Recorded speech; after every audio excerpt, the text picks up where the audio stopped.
पुत्रदा एकादशीच्या निमित्तानं नांदेडमधल्या भाविकांना विठ्ठलाला 6 लाखांचे दागिने अर्पण केलेले आहेत।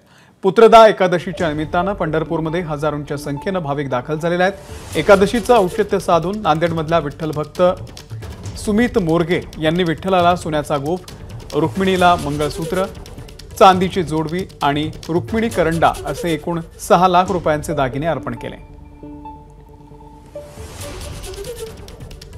पांडुरंगाचे निस्सिम भक्त असलेले श्री सुमित मोरगे यांनी पांडुरंगाला सोन्याचा गोफ आणि लिंग व बेलपत्र पान तसेच रुक्मिणी मातेला मंगळसूत्र, बाजूबंद, 2 करंडे आणि जोडवी जोड दान दिलेला आहे। आपण श्री पांडुरंगराया अथवा श्री रुक्मिणी मातेला जे काही दान करावयाचे असल्यास मंदिर समितीची अधिकृत वेबसाईट अथवा पंढरपूर येथे आल्यानंतर श्री तुकाराम भवन येथे असलेल्या जनसंपर्क कार्यालय पंढरपूर येथे संपर्क साधावा। कोणासही आर्थिक स्वरूपात कोणताही व्यवहार करू नये अशी आपणास याद्वारे आवाहन करण्यात येत आहे।